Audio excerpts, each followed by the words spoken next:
Hey y'all, Games with Khan here, and today we're doing things a little bit differently. Instead of scripting and editing and all that shebang-a-lang-a-lang, I'm gonna do things a little bit differently. Instead, I'm just gonna write down some notes and just wing it, see how it goes. Hopefully, it's not too terrible and I don't turn into a ranting mess. Anyway, here we go. So, today's topic is about whether these Korean patch notes actually help the Destroyer and Gunlancers, the only two front attacking classes in the game. For those of you that don't know, these two classes have been in quite the pickle for a while, especially since the Akan drop. These two classes shine, like absolutely shine, and are there at their peak when they get to stare the boss in the eye and then headbutt it to death. Unfortunately, they haven't been able to do that because of the nature of the new raids and how the new bosses work. It started with Hanumatan. I mean, it was always there with Vicus and Clown, where the gauge meter build kind of prevented you from front attacking a lot, but it was still manageable with those two. Then Hanumatan dropped, and now you realize if you want to play that style, you sacrifice a lot of damage. And then Akan happened, and basically your front attack style died because you cannot be in front of them and tank them. Especially Akan Gate 2 and Gate 3 are very punishing. Excuse me. Shouldn't have had that taco before lunch before doing this. Anyway, you cannot be in front of them to do damage because they give you so much meter that is impossible. You cannot tank an Akan laser, even though that's like one of the best times. That normal pattern where he does sight into laser is the best time. It's the best DPS window, and you can't tank it from the front because you'll get too much meter. Instead, you have to do this nonsense, especially with the Destroyer, where you come in from the side and do damage, or like even with Perfect Thing, you gotta fire it from the side to hit front. And some of y'all might have noticed, hey, Genghis, where's your heavy crush? And to y'all, I say, don't worry about it. Anyway, so this kind of like crippled their playstyle, which is like a very manly man. I do not dodge. I take tank damage and dish out even more type of playstyle. It just died. And that's what I love the most about these two classes. I play both of them. And the fact that I can just stay in front of the boss and just like, hit me! And just avoid any damage and dish out more. That's what I enjoyed the most. And unfortunately, I couldn't do that in a lot of raids, especially like on Hanumatan. So the patch notes are out, and I'm gonna go through them. And there are a couple of things here that are really great. The main thing that they gave both of us was flat damage. So purple skills now do 2.3% more damage, and then another 3% on every orb used. So that's like total of 11, 12% extra damage on purple skill, which is whatever. Flat damage is not the issue with both Gunlancer and Destroyer, and it's not the reason why they're not reaching the MVP screens. The reason they're not reaching the MVP screen is 100 other things. The biggest one being entropy set. And because while you're charging up, and because you have to do side nonsense, during this time, the boss can turn. That was a very long time. Granted, I'm spec and crit build Destroyer, but even if you add a bit of swiftness, it's still very long. And the boss would turn, and then you would lose your entropy bonus, and that's the thing. So unless they give us enough flat damage to match the entropy set damage, flat damage is not going to help us at all. Neither of the classes. But they did address the main any monster gauge gain thing. They added to the Destroyer to endure pain and weighted gravity. Well, this is hypergravity. Reduce monster gauge gain. So all that gauge, all that meter that you would get from Clown, Vicus, and Akan, you can get much less of it. How much, we don't know. I believe unless it's 70% or higher, it would not be worth it. Like if I do endure pain and if still 50% meter gain, it's not going to be worth it. Like the biggest issue for this change is Tailmine. If you know Tailmine, if you watch any of the streams, Tailmine raid, if you give every time he hits you, he gets meter. And if he gets too much meter, he goes into this one-hit kill mode. And you want to avoid that. So, like, if this is still giving 50% gauge to Tailmine, and the way these classes work is you want to be in front of the boss 60 to 70% of the time, that's really not worth it. I think, like, I personally want 90% gauge reduction. If it's like anything less than 90%, I'm not gonna be so sure it's a good buff. Because, like, anything less than that, it's just, you know? It's not worth it. It's not worth it. You'll still be forced to do this nonsense where you gotta come in from the side to do the attacks. Or, like, even, like, for, yeah, like, I can't just go ham in front of the boss. Instead, I'll have to, like, do this stuff where I come in from the side to get the front attack, or do it like this. That's not fun. That's not what your class is designed for. It just kills that manly man feeling of, like, just face tanking everything, you know? So I hope it's higher than, like, 50%, but judging how Smilegate has been balancing these things, I don't know. Plus, there are not a lot of video of Gunlancers and Destroyers out there because of these issues. So it's hard to tell whether it's worth it or not.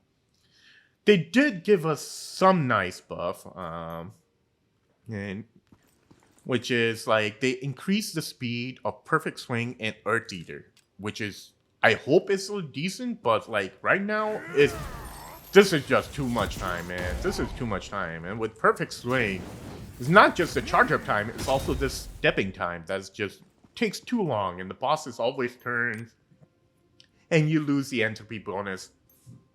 And it wasn't just that, there was the other issue of, and you might be like, game, what you do right there? I was like, don't worry about it. I don't need Heavy Crush, just don't worry about it. Just pretend this is Heavy Crush.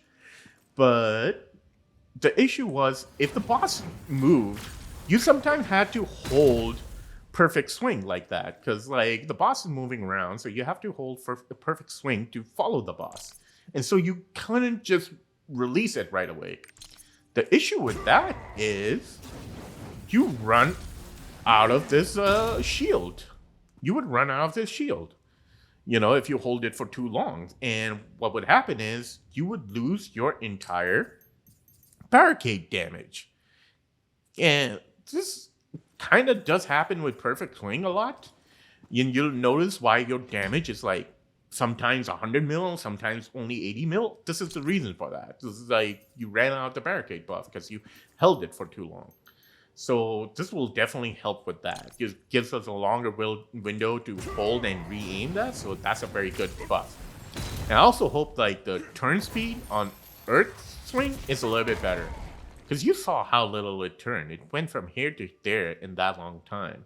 As long as we can get, like, a 90 degrees turn, you know, a full 90, that would be great. You know, I hope they increase the turn speed quite a bit. But yeah, those are the two big changes that will help, I think, will help his Chinging play a lot. They also did the thing with Endure Pain, where they changed it to where, yeah, it's now 30 seconds. It costs less mana, but which is great. These two are great, but then they nerfed this duration from 5 seconds to 4 seconds. And, like, the duration of the shield tripod from 5 seconds to 4 seconds as well. This one is, hard to tell. The main issue, like, because now, the good thing is, Endure Pain now will always sync with Perfect Swing, which is great, because now we're basically guaranteed, like, super armored Perfect Swing, so we can always land distinctly. But the issue is now, before, you could land Perfect Swing and get, like, a Power Strike, which doesn't have any protection on it. Even Heavy Crush didn't have any protection on it. So even like if the boss like breathed in your way, you stop attacking, and it's a counter. So a lot of these bosses now have attacks and stuff happening, damage stuff that's happening, and you gotta kind of counter in between them. So even if you got like slightly clipped by anything, you would not be able to power strike it. So, but now once it's down to 4 seconds, what's gonna happen is you only have enough time to do perfect swing and nothing else. So that kind of sucks. It's good and it's bad. The other thing was 5 seconds also allowed you to move, like do endure pain, reposition a little, and then do perfect swing. You know, you could like do endure pain here, walk into the AoE damage the boss is doing, and then do perfect swing and still be able to benefit from the knockup. Now you need to be in position beforehand. I think you'll need to be in position beforehand and then do it. Unless they significantly sped up the charge time for perfect swing. In that case, if they took out 1 whole second, then I can see it being viable. Although them reducing the cooldown on the shield tripod. Where is the shield tripod? This one. I don't know about that. Because a lot of times, a lot of gates, you cannot use the taunt tripod. Because a lot of bosses are immune to taunt. You know? So you ran the shield tripod. And that's how you tanked a lot of stuff. But now we won't have access to that either. So, I mean, we'll have access to it, but it'll be only 4 seconds. So, I don't know about this change. It's good and it's bad at the same times. The main thing is you will be able... It's going to happen a lot more often, and you'll be able to tank boss attack without generating much gauge meters. So that's good. They also removed frickin' the synergy skill from all these other abilities and put it on Heavy Crush, which is great. You know, so now you can just Heavy Crush and then apply the meter, and it's great. It's perfect. It might tempt me to go back to Heavy Crush. You know, it's like, you know, because I started using this instead of Heavy Crush. And y'all be like, game, you are using Earth Smasher in the race? I was like, don't worry about it. Don't worry about it. Anyway, that's it for the Destroyer. I'm going to point out whether this is beneficial for the Destroyer or not at the end. Right now, I'm going to switch over to the Gunlancer. And I'm back with the Gunlancer. And basically, this is the part of the video that I'm re-uploading for because I don't know how I made this mistake, and I apologize for that. But I guess I got so super excited by the attack range change on Bash, where they moved the attack range from the tripod to be its default range, that I didn't properly read this part. And I don't know how the hell I didn't read this. Basically, the attack steroid on Bash is now relegated to only normal skills, that is, the blue skills. So Bash is effectively no longer a part of risk skill damage, of our risk skill rotations. This explains why they gave us this massive 13 plus 15% damage, 28% damage boost here. You know, because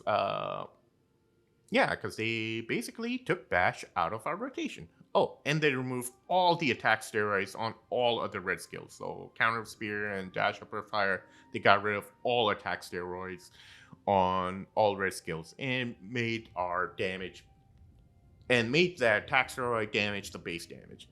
They also reduced the cooldown on Shout of Hatred to 24 seconds and got rid of the cooldown tripod. Basically, what this means is that it completely changes up our rotation. So this used to be our rotation.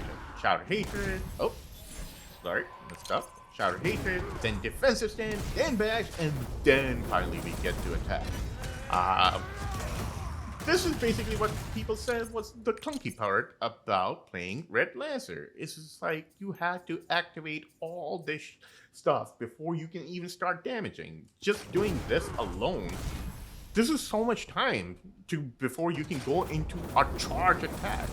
This is so much time before you actually do damage. And what happened a lot of times is by the time you were done doing all this stuff, the boss would turn, so you would have to chase it down, and you would lose a lot of the damage bonus from either Bash or Surge Cannon, or you would only get Surge Cannon, and then you would have to reposition to do Charge Stinger, and then you wouldn't be able to fit either Dash Upper Fire or Gunlance in the Bash, the 6-second Bash steroid buff window. That sucked a lot. But now, we only need to activate Shout of Hatred and just land everything in there. This is going to be a huge... I think the damage is going to be pretty similar as we did with Bash, which is huge, because like once you did all this rotation, even if you wanted to do Gunlance Shot, you usually had to wait for Bash cooldown before you could like do Gunlance Shot. You know, and then Dash for Fire. So everything was... all your damage was stuck to this one skill, and it felt very bad having to not be able to use any of your moves until you use Bash. Now you can freely use all your moves, and you can now add Fire Bullet to your rotation, because Bash is no longer part of your thing anymore. You know? You no longer need Bash, so you can have Fire Bullet up at all time. Fire Bullet is a great ability, but you usually had to pick between Fire Bullet, where are my skills? Between Fire Bullet or Gunlance Shot or Counter Gunlance. You took 2 of these 3. But now you can have all 3 of them. This also means since you can keep Fire Bullet in your rotation, you can probably switch out Cursed Doll Engraving for Adrenaline. And maybe Counter Gunlance for add in Sharp Gunlance and not lose any damage. You know, because before when you took Fire Bullet, you weren't really trying to put Fire Bullet damage underneath within the Bash window, within the Bash steroid buff window, and so Fire Bullet you just kept on firing just to have some damage during downtime between the cooldowns for Surge Cannon and Charge Singer and Gunlance Shot, because there was these massive windows where you were just auto-attacking. So a lot of people, instead of auto-attacking, took Fire Bullet. Now Fire Bullet is an option for everybody, so you never have to, auto-attack ever again. You can just spam Fire Bullet, and this should help keep Adrenaline stacks up. And if it doesn't, you could probably also add, instead of Counter Gunlance, add Sharp Gunlance if you want to run the Adrenaline route. So all in all, this completely changes up the Gunlancer style, because now you have the window. Shout of Hatred lasts 12 seconds, so you do have time to like do a Surge Cannon, reposition, chase the front, and then Charge Stinger, chase the front again, and then that. You saw how much time I wasted, and I still was able to get 3 skills in. If I didn't waste any time and I was on point, I could just like chase the front and get all my damage in the front. So it will be a lot easier to get our entropy and front attack damage from Shout of Hatred, which alone makes our life so much better. So much better. The other thing that I think really pushes Gunlancer changes better above Destroyer changes is that they put the monster gauge reduction on defensive stance. This is so much used because defensive stance is so much reliable and so much more accessible than Endure Pain. Endure Pain, you still have to wait for a 30-second cooldown, which is a very long time.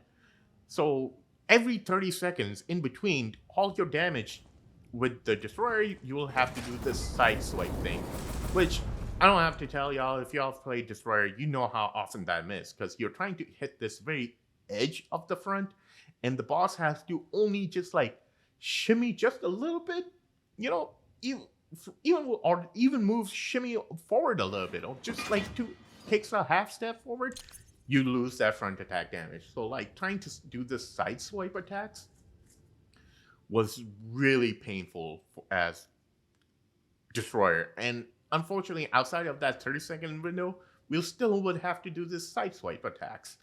And that kind of sucks for Destroyer. But with Gunlancer, we can just turn this on and be like, bam, bam, bam, and just tank the damage and not build up that much gauge. Although it does depend on how much gauge buildup reduction they're doing. I can't find the videos for it. But if it's, like I said before, if it's anything less than 50% or less, it's not going to be worth it. If it's higher than 50%, then yeah, that will really make a difference. Like 70%, 80%, something like that.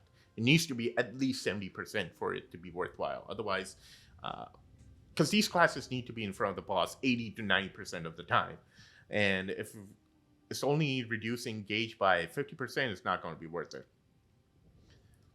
And now, and unlike the Destroyer, now with this shield buff, the Gunlancer can be in front of the boss 80% of the time. And if the gauge reduction is high enough, it will be worth it. Like, Gunlancer can finally stare bosses in the eye and headbutt them. Whereas the Destroyer can only do it occasionally. So what does this mean for my Destroyer and Gunlancer? It means that I think I might, like, I want to see the changes. Oh, that reminds me. In the last video, somebody commented that there is a video out there of the changes to the attack speed of Earth Eater and Perfect Swing. I couldn't find it. If somebody can find it, please share it with me, because I can't seem to find it. I really want to see if it really is 20 to 30% attack speed, which is huge. Although I don't think so that will compensate for the fact that they still have to rely on endure pain to be in front of the boss. The only way I'm gonna pick up my Destroyer again, because I think I'm just gonna park him now at 1550 and not raise him any further. The only way I'm gonna pick him back up again is if they change the monster gauge reduction from endure pain to the orb release, or whenever you consume orb and the shield you get from consuming those orbs, if they put it on there, then it will be worth it. Because then every time you want to use the purple skill, which needs to land on the boss's face, you can get in front of the boss and not worry about gaining gauge. So until they do that, I think I'm just going to park my Destroyer. My Gunlancer, on the other hand, I think I'm going to make him my third 1580. Because I'm actually really excited for these changes. And this is so much better than what I thought last time with the Bash changes. Because Bash just made the entire gameplay clunky. But this will make the gameplay a lot smoother. So I'm super excited. Let me know what y'all think, and I think that's all for Destroyer. Let me make sure I didn't miss something else. I'm not going to go over the blue skills because I have no interest in going Blue Lancer, because the class is called Gunlancer, not Shield Basher. Just kidding. But yeah, I have no interest in blue skills, so I don't know how much this affects them. I'm guessing that Bash being a normal skill damage rather than attack power boost, so it's 30% damage boost, it's gonna be really nice. But now Blue Lancers have to worry about fitting all their hard-hitting skills in this 6-second window. So I think the damage for Red Lancer is going to be a lot more consistent than the Blue Lancers, because Blue Lancers have to rely on fitting everything in Bash, whereas Red Lancers can just fire away whenever they want, So we'll see. We'll see how it goes. I think Red Lancer is going to be much better. Much, much better than Blue Lancer. And the Destroyer. So that's what I think. Tell me what you think. Let me know in the comment section below. And let me know if I missed anything else again. I don't think so I missed anything. Did I miss anything? No. I did not miss anything this time. I hope. Well, yeah. That's my opinion. Let me know what y'all think. And yeah, I'll see y'all next time.